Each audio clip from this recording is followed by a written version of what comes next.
Sejam bem-vindos ao podcast do Centro Cristão da Família Ananindeua. Eu tenho 2 decretos para falar e o primeiro eu já fiz. E foi o decreto sobre a saúde. Irmãos, entenda isso essa noite. Nós estamos em guerra. E nessa guerra só tem um vencedor. O nome dele é Jesus. Mas ele só vai vencer aqueles que permitirem que ele vença. Se você não permitir, Jesus não vai vencer. Por mais que ele já tenha vencido, mas parte desse vencer de Jesus está muito interligado à sua atitude. A sua atitude. E a sua atitude tem que mudar. A sua mentalidade tem que mudar. Sua performance tem que mudar. As coisas que você faz precisa mudar. E uma das coisas que eu tenho aprendido em Deus, que nós precisamos ter uma qualidade de vida. Ter uma qualidade de vida, irmãos, não é só você ter uma vida espiritual boa, ou metafórica, ou alguma coisa semelhante. Deus não quer que a igreja seja apenas uma igreja que só tenha uma vida espiritual. Ele quer que uma igreja seja completa. Tanto é que o homem tem uma tricotomia. A tricotomia do homem é o espírito, é a alma e é o corpo. Então, se Deus entregou ao homem essas 3 coisas, há uma finalidade para essa entrega.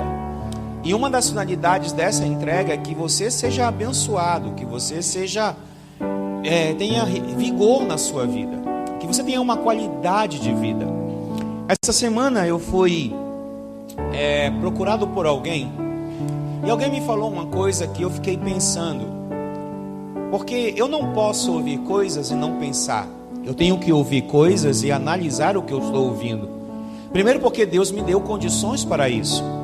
Deus me deu condições de ler a Bíblia, entendê-la e também ouvir as pessoas e entendê-la. Uma das coisas que eu ouvi ontem sobre mim é que eu sou um pastor que realmente está próximo das suas ovelhas. E essa é uma verdade, isso é uma coisa que eu tenho feito. Hoje de manhã a irmã Neide me desmontou com uma mensagem que ela mandou para mim. Eu chorei muito ouvindo a mensagem da irmã Neide, porque ela faz uma lembrança de algo que a gente aparentemente não dá tanto valor, mas a gente sabe de onde a gente veio. A gente sabe o que a gente passou. A gente sabe as lutas que a gente tem. Afinal de contas, o sapato aperta no nosso pé. E nós sabemos o que nós vivemos. E por isso nós precisamos repensar as nossas qualidades de vida. Bem, uma das coisas que Deus tem me falado é que nós precisamos de libertação. E eu vou dizer isso com muita autoridade hoje. Nós precisamos de libertação na nossa vida financeira. Alguém pode dizer um amém por isso? Porque você não me ouve falar isso com muita frequência, e nem vou falar com muita frequência, mas quando o Espírito me conduz, eu não posso parar de falar, eu preciso falar. E uma das coisas que Deus tem me falado é que essa igreja vai romper financeiramente. Você não entendeu isso? Então, essa igreja vai romper financeiramente. E sabe por que ela vai romper financeiramente? Por causa de você. Porque a igreja, naturalmente, ela não gera recursos. Ela não vende nada. Ela não é uma empresa que gera lucros. A igreja é um lugar, uma organização que ela recebe donativos das pessoas, que ela recebe contribuições voluntárias das pessoas. Quanto mais essas pessoas são gratas, mais voluntariamente ela dá suas ofertas e seus dízimos a Deus. Mas é lógico, se nós tivermos uma vida baseada em apenas arroxo, dificuldade, tivermos uma vida baseada em uma série de coisas que nós estamos vendo hoje no mundo, essa igreja ela vai reter o que é de Deus. Ontem eu ouvi de uma pessoa que estava à mesa e disse assim: sua igreja é uma igreja de excelência. Eu posso ouvir um amém? Sua igreja é uma igreja de excelência. Aí ela falou para mim, a pessoa falou assim: você não sabe, eu comprei agora um telão de LED de R$92 mil à vista. Eu olhei para aquilo e falei: quanto? R$92 mil à vista. E aquela pessoa disse assim: uma parte daquilo que nós fizemos agora, Marcelo, foi por uma palavra que você liberou no nosso meio. Marcelo, você liberou uma palavra no nosso meio e nós somos gratos por isso. E aquilo me chamou a atenção porque eu disse assim: se eu consigo gerar uma palavra numa igreja que não é a minha, e eles conseguem reconhecer que eles estão vivendo uma realidade proveniente da minha palavra, a igreja que eu pastoreio vai viver uma realidade diferente nessa palavra. Porque eu não sei se você sabe o que é 92 mil reais. Eu não sei o que é 92 mil reais. Eu nem sei quanto custa 92 mil reais em dinheiro mesmo, vendo o dinheiro. Mas eu sei que Deus é um Deus de palavra. Deus é um Deus de milagres. Deus é um Deus de sobrenatural. Agora, o sobrenatural acontece naquela igreja porque eu liberei a palavra, sim. Então, se lá aconteceu o sobrenatural, aqui também vai acontecer o sobrenatural. Por quê? Porque quando eu entendo que eu tenho que orar pelas suas finanças, e quando nós temos que ter uma qualidade de vida, quando nós temos que ter uma vida próspera, isso não é apenas meramente uma teologia de prosperidade. Você sabe tão bem quanto eu que eu não acredito na teologia da prosperidade, mas eu acredito na Bíblia. Eu acredito na teologia bíblica. E a teologia bíblica diz que se eu semear, eu vou colher. Se eu for generoso, eu terei para dar. Então eu acredito nisso. Então se eu acredito nisso, eu vou viver essa dimensão. Eu vou viver esse ambiente. Então eu quero dizer para você que o que Deus tem para fazer nos próximas semanas, meses e anos será sobrenatural no nosso meio. Agora eu quero te advertir uma coisa, e eu quero que você agora ouça com muita atenção o que eu vou falar. Ouça. Não adianta você orar, não adianta você clamar, e não adianta você fazer o que tem que fazer quando as portas forem abertas, você não tiver coragem para entrar por elas. Você precisa ter coragem. Uma coisa que a minha esposa sempre está colocando e batendo no meu ombro é dizendo: coragem, homem, coragem, homem. Ela fala isso comigo todas as vezes, porque naturalmente eu tenho medo de algumas coisas que eu tenho que fazer, por causa de todas as circunstâncias que estão ao meu redor. Mas coragem é uma unção de Deus na sua vida. Coragem é um poder de Deus sobrenatural na sua vida. Se você for prestar atenção no que aconteceu no Éden, quando o Senhor veio procurar Adão e Eva, capítulo 2, a Bíblia diz que quando Adão foi procurado por Deus, Deus chamou Adão algumas vezes, Adão não respondeu. Quando Deus encontrou Adão, Adão disse para Deus, Deus perguntou: por que você está se escondendo? Ele falou: porque eu estou com medo. Eu estou com medo. Eu estou com medo. O pecado trouxe medo à humanidade, mas Jesus, que é o leão da tribo de Judá, trouxe coragem à humanidade.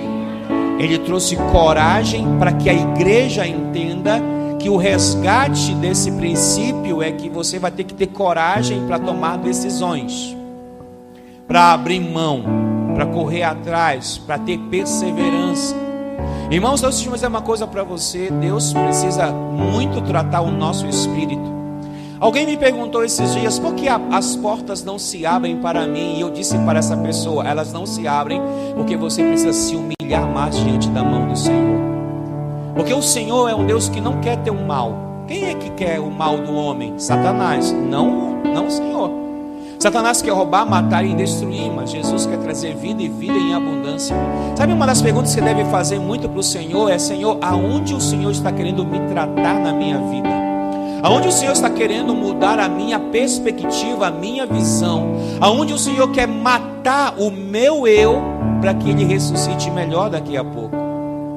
Porque eu tenho observado e tenho visto isso com muita frequência entre nós. Deus quer te elevar. Deus quer te dar êxito. E não é porque eu estou dizendo, não, é porque Deus quer isso mesmo na Bíblia para você. Deus quer as portas se abram. Mas deixa eu dizer uma coisa para você. Seja muito sincero comigo. Se as portas se abrirem hoje, como vai estar o teu coração? Ele vai mudar? Ele vai se ensoberbecer? ou ele vai ficar o mesmo, ou ele vai ser humilde. Porque se o Deus que eu creio é um Deus que exalta, ele também é um Deus que abate. Você crê nisso? É duro o que eu estou te falando, mas é uma verdade. Eu quero orar por você, e eu quero ver Deus mudando a sua vida. Mas uma coisa que o Deus me falou para mim: eu não vou mudar a vida de quem não quer ser mudado. E esse ser mudado não é ter, é ser.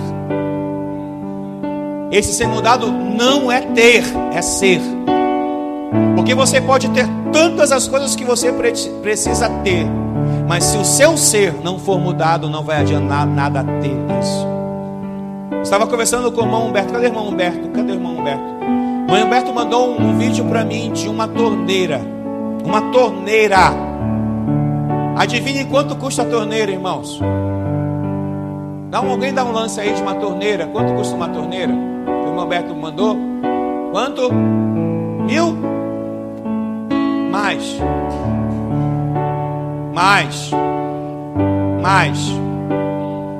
Quanto foi a torneira, irmão Humberto? Quanto mil? 35 mil uma torneira que ele instalou numa casa de um rico. Eu disse para Deus: Deus, espera aí, tem alguma coisa errada. 35 mil eu mudava toda a estrutura desta casa. 35 mil eu mudaria, eu derrubaria isso aqui tudo no outro dia, colocava tudo lá para cima e abriava esse templo por 35 mil. Irmãos, existe dinheiro lá fora. E dinheiro não é uma coisa errada, dinheiro é uma coisa boa. E eu quero dizer que dinheiro vai vir na sua mão. Ninguém recebeu, então eu vou... Não vai para a tua mão, vem para mim em nome de Jesus. Por quê? Porque existe dinheiro lá fora, irmãos. Pergunte para o irmão Adriano quanto é que ele instala um chiller. Quanto custa um aparelho de chiller, irmão? Tem muito dinheiro lá fora. E nós precisamos ter qualidade de vida como igreja. Mas existem princípios que ativam e alinham isso em nossas vidas. Existem princípios, e eu quero que você leia comigo um texto, por gentileza. Eu quero que você leia esse texto. Salmista Davi, no capítulo 24, no versículo 1. Olha o que está escrito aí, e eu quero que você receba isso no teu espírito.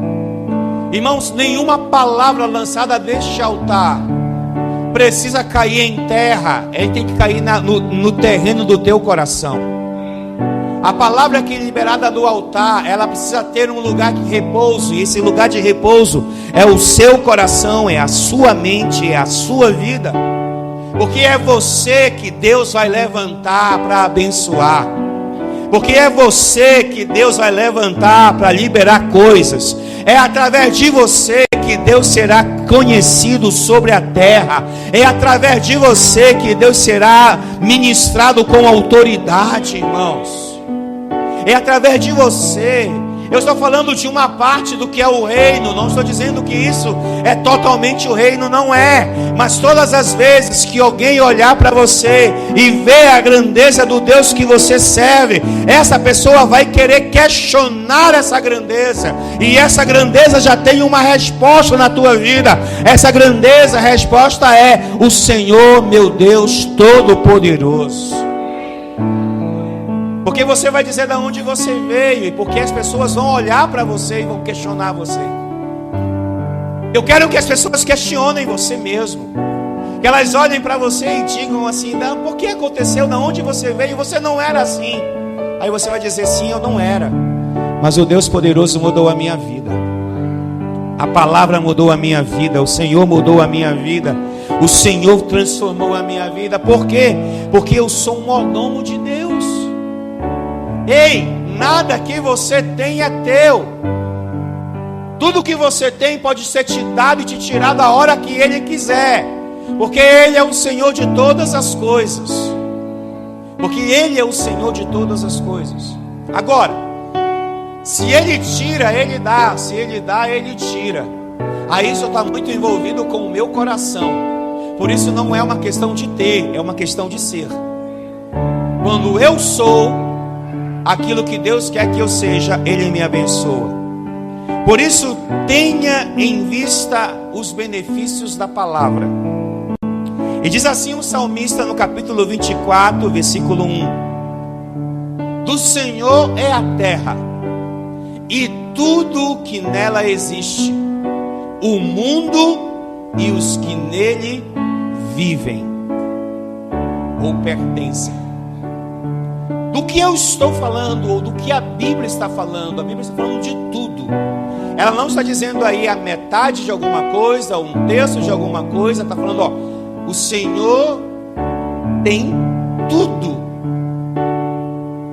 Diga comigo, Ele tem tudo.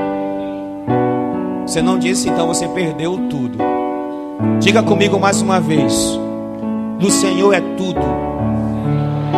Isso. Ouse profetizar. Ouse abrir a sua boca. Pegue todo esse espírito de miséria, de conformismo, de pequenez e arranque da sua mente. Abra a sua boca e profetize. Porque foi assim que aconteceu no vale de ossos secos. O Senhor olha e diz ao profeta: esses ossos podem voltar à vida? E o profeta disse: claro que sim. E o Senhor disse ao profeta: abra a sua boca e profetize sobre o vale de ossos secos. Eu não sei se você imagina o que é um vale de ossos secos.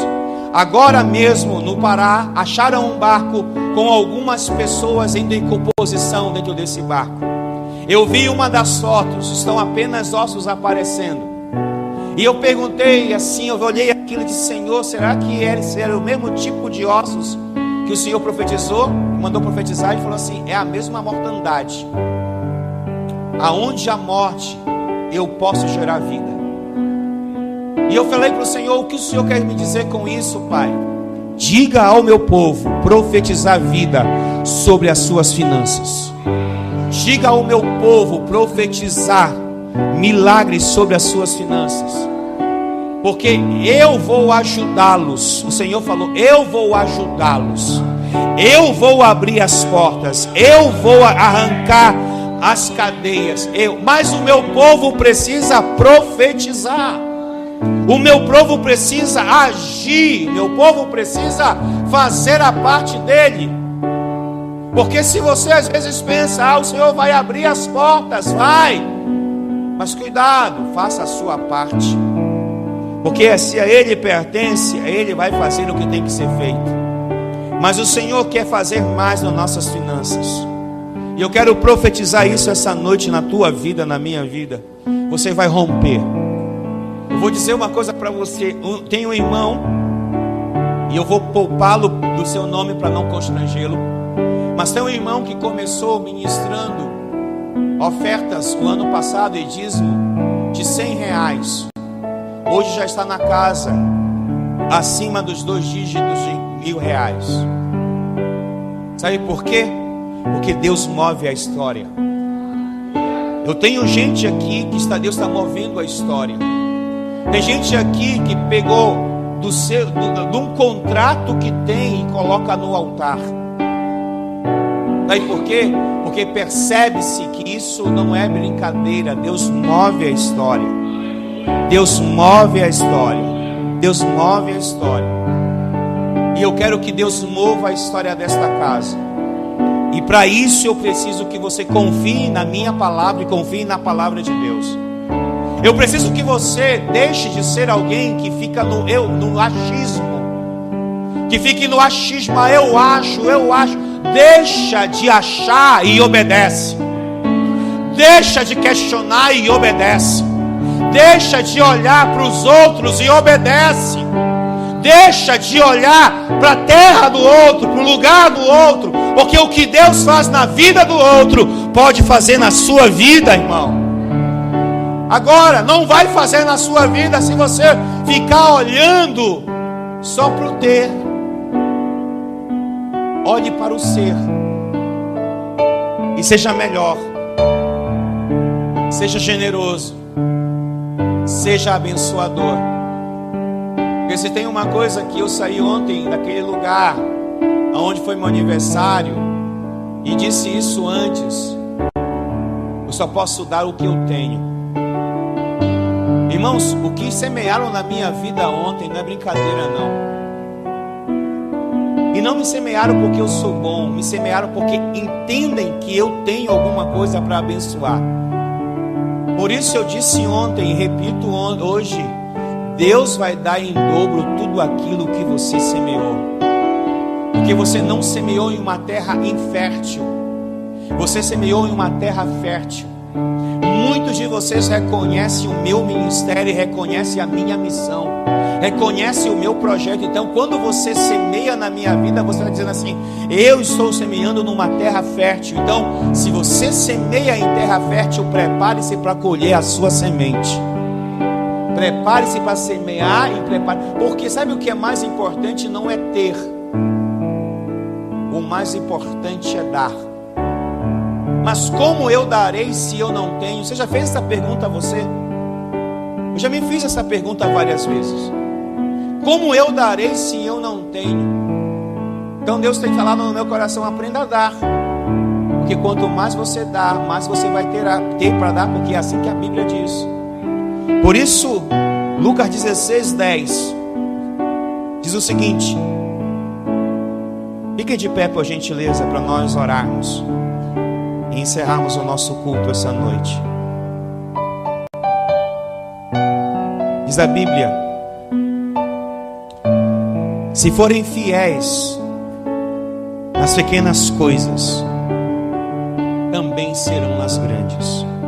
Digam amém.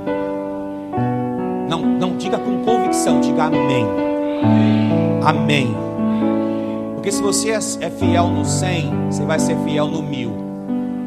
Se você é fiel no 1000, você vai ser fiel nos 10.000. Se você for fiel nos 10.000, você vai ser fiel nos 100.000. Você entende isso no teu espírito? Recebe isso no teu espírito. Recebe no teu espírito.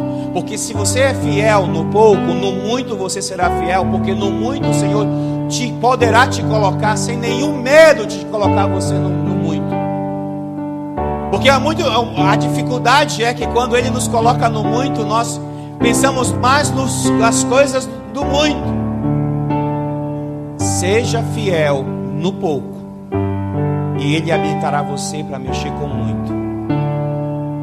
Eu estou falando sério. Você quer mexer com muito ou você tem medo do muito? Você está disposto a mexer com muito? Você está disposto a mexer com coisas que você nunca mexeu antes? Comprar terrenos, comprar casas, comprar isso, comprar aquilo outro, comprar carro, fazer reforma. Está disposto a fazer isso? Se você está disposto a fazer isso, tenha na sua consciência o que Deus vai abrir no seu caminho. Agora, mas se forem desonestos nas pequenas coisas, também serão desonestos nas maiores. E se você não são confiáveis ao lidar com a riqueza injusta deste mundo, quem lhes confiará a verdadeira riqueza? E se não são fiéis com os bens dos outros, por que alguém lhes confiará o que é de vocês? Eu não posso explicar. Lá no nosso GA, hoje no nosso GA, os irmãos, quando pedem para explicar o que eles têm que explicar, eles falam assim: já está explicável, o texto já foi explicável, né? Está autoexplicativo o texto. Esse texto também está autoexplicativo. Isso não depende de Deus. Ouça o que eu estou te dizendo. Antes de você questionar Deus, questione você. Antes de você questionar as promessas de Deus, questione a sua fidelidade. E fidelidade, irmãos, não é com dinheiro, é com o seu coração, é com a sua vida. Porque você pode ser fiel no dinheiro e ser desonesto no casamento. Você pode ser fiel no dinheiro e ser desonesto nos relacionamentos. Deus não pode te colocar em um lugar de excelência que você fica logo todo cheio de pose. Se Deus te colocar no lugar alto, para de ser posudo ou posuda. Continue sendo um servo fiel de Deus. Porque Deus é muito expert em colocar gente do lado de reis nessa terra. Deus coloca você para comer com gente grande, para servir gente grande. Ele é assim. Mas não mude seu coração. Porque quem levou foi Deus. E quem pode tirar também é Deus. Porque Ele conhece. Ele sabe quem você é. Você engana seu marido, você engana sua esposa, você engana seus filhos, você engana qualquer um, mas não engana Deus. Aí Deus não pode agir. Deus só vai agir se você for um servo fiel. E se houver servos fiéis essa noite, Deus vai expandir. Para ficar sabendo de todas as informações de nossa igreja, acesse www.centrocristãodafamilia.com.br ou siga-nos através de nossas redes sociais, Facebook, Instagram e TikTok, com o @Centro Cristão da Família. E para ficar sabendo da nossa programação da Igreja Centro Cristão da Família, permaneça conectado conosco. Hoje, quarta-feira, temos a nossa igreja nas casas. Nossos grupos de alcance se reúnem nas casas em vários pontos estratégicos para um encontro incrível com Jesus. Na quinta-feira, para você que é jovem e adolescente, no bairro da Pedreira também temos o grupo de alcance. Encontre o ponto mais próximo de sua casa e venha fazer parte dos nossos reais. Na sexta-feira, nós temos o nosso culto Sexta-feira, que inicia às 19h30 na nossa igreja. Você também pode ver essa e outras pregações no YouTube /Centro Cristão da Família. Sejam muito bem-vindos à nossa Casa Apostólica.